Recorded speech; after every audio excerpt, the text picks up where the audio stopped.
Hello बच्चों, चलिए प्रश्न को पढ़ते हैं। समान आकार के दो सुचालक गोले ए व बी एक दूसरे से कुछ दूरी पर स्थित हैं। प्रत्येक पर प्लस क्यू कूलाम आवेश है तथा वे एक दूसरे को 10 के घात में -5 न्यूटन के बल से प्रतिकर्षित कर रहे हैं। समान आकार का एक तीसरा सुचालक गोला सी पहले गोले ए को स्पर्श करता है और फिर गोले बी को।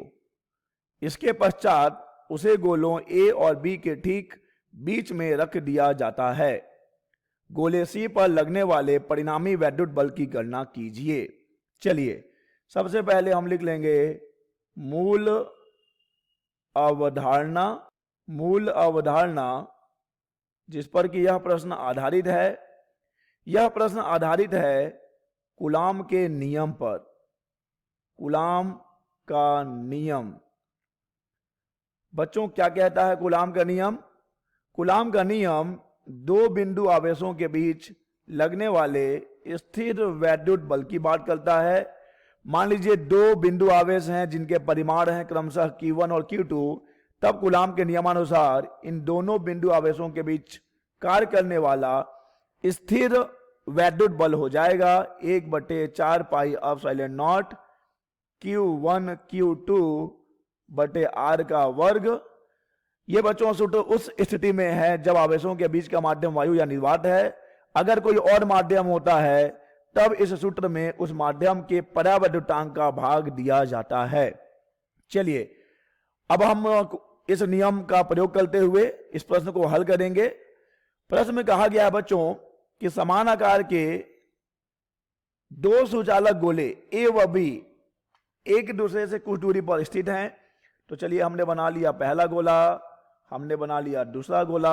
इसे हम नाम दे रहे हैं ए और बी का। हम मान लेते हैं कि इनके बीच की दूरी है स्मॉल r। ठीक है बच्चों। अब देखिए प्रत्येक पर प्लस क्यू कूलाम आवेश है। कहने का तात्पर्य यह है कि क्यू ए पर जितना आवेश है उतना ही आवेश क्यू बी पर भी है और ये आवेश प्लस क्यू है। और तब ये एक दूसरे को बच्चों कितने बल से प्रतिकर्षित कर रहे हैं? ए और बी के बीच में जो बल लग रहा है वो है 10 के घात में -5 न्यूटन। अगर हम सूत्र की बात करें तो यहां पर एफ ए बी का मान हो जाएगा 1/4 पाई एप्सिलॉन नॉट के। हम मान लेते हैं कि कोई सा भी माध्यम है इन दोनों आवेशों के बीच, तो ये हो जाएगा क्यू ए क्यू बी बटे आर का वर्ग। और चूंकि यहां पर क्यू ए और क्यू बी दोनों क्यू हैं तो बच्चों हम इसे क्यू का वर्ग लिख सकते हैं और इसे हम दे रहे हैं समीकरण नंबर 1। ठीक है बच्चों। और इसका मान भी तो दिया है बच्चों, इसका मान दिया है 10 के घात में -5 न्यूटन। तो इसे हम दे रहे हैं समीकरण नंबर 1। अब देखिए बच्चों कहानी में ट्विस्ट क्या आ रही है।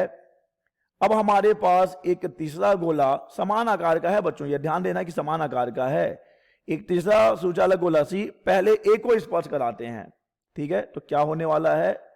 गोले, ठीक है, तो गोले सी को गोले ए से स्पर्श करने पर, ठीक है बच्चों, जब हम गोले सी को गोले ए से स्पर्श करेंगे तो देखिए दोनों गोले के आकार समान हैं। तो जब हम इन्हें स्पर्श करेंगे बच्चों तो अभी सी पर तो कोई आवेश है नहीं, सी पर आवेश 0 है। तो अगर हम लिख दें कि क्यू सी का मान तो 0 है और क्यू ए का मान तो हम जानते हैं कि क्यू है। तो बच्चों अब देखिए जब इन दोनों गोलों को हम संपर्क में लाएंगे, स्पर्श कराएंगे, तो आवेशों का पुनर्वितरण हो जाएगा और चूंकि आकार समान है तो अब दोनों गोलों को बड़ा कुल आवेश का आधा आधा आवेश मिलेगा। अतः बच्चों क्यू ए को कितना मिलेगा? Q/2 मिलेगा। क्यू सी को कितना मिलेगा? इसे भी Q/2 मिलेगा। तो ये हो गई पहली स्थिति। अब हम क्या करने वाले हैं? अब हम गोले सी को किससे स्पर्श करवाने वाले हैं?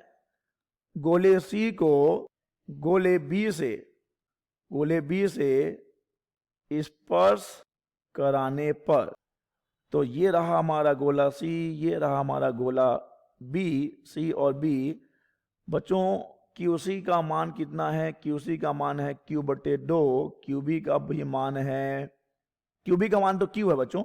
अब देखिए फिर आवेशों का पुनर्वितरण होगा और अब भी दोनों गोलों के आकार समान है, तो कुल आवेश का आधा आधा आवेश दोनों गोलों को मिलेगा, यानी कि अब क्यूबी बराबर होगा क्यूसी के, और ये बराबर हो जाएगा क्यू बटे 2 प्लस क्यू, ये कुल आवेश उसका आधा दोनों को मिलेगा, तो ये हो जाएगा 3 क्यू बटे 4। ठीक है बच्चों, तो अब हमें पता है कि स्पर्श कराने के बाद की स्थिति क्या है। स्पर्श कराने के बाद हम गोले सी को क्या करते हैं, ए और बी के बीच में रख देते हैं, यानी ये बनेगी स्थिति, ये हमारा गोला ए, ये हमारा गोला सी, और ये हमारा गोला बी, ये सी है। अब देखिए आवेश किसके ऊपर कितना आवेश है बच्चों, क्यू ए पर आवेश कितना है, देख लीजिए क्यू ए पर आवेश है क्यू बटे 2, यानी कि यहां पर है क्यू बटे 2, और बी पर आवेश कितना है बच्चों, बी पर आवेश है यानी क्यू बी का मान यहाँ पे है 3 क्यू बटे 4, और क्यू सी का मान भी है बच्चों 3 क्यू बटे 4। अब करना यह है कि हमें सी पर लगने वाले परिणामी वैद्युत बल की गणना करनी है। तो देखिए बच्चों, गोला ए भी सी पर बल लगाएगा, गोला बी भी सी पर बल लगाएगा, और चूंकि इन तीनों ही गोलों पर धनावेश है, तो गोला ए क्या कर रहा है, इस गोले को प्रतिघर्षित कर रहा है, गोले सी को प्रतिघर्षित कर रहा है, और गोला बी भी क्या कर रहा है, गोले सी को प्रतिघर्षित कर रहा है। तो ये है एफ सी ए, यानी गोले सी पर लगने वाला बल ए के कारण, और ये होगा एफ सी बी, गोले सी पर लगने वाला बल बी के कारण। तो पहले हम ज्ञात कर लेते हैं एफ सी ए, जिसका कि सूत्र हो जाएगा 1/4, अच्छा दूरी की बात कर लेंगे, r बटे 2 बीच में रखा गया है ना, 1/4 पाई एप्सिलॉन नॉट, और हम यहाँ के भी लेकर चल रहे हैं, क्यू ए क्यू सी बटे r बटे 2 का वर्ग लिखेंगे बच्चों।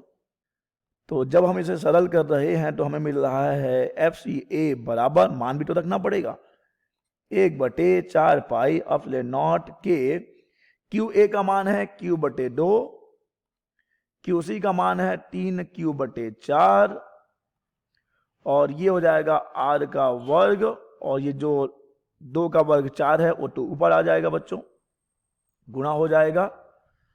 तो अब देखिए हमें क्या मिलेगा, एफ सी ए का मान हमें मिल रहा है, एफ सी ए बराबर मिलेगा 1/4 पाई एप्सिलॉन नॉट क्यू बटे 2, 3 क्यू बटे 4, और 4/r का वर्ग।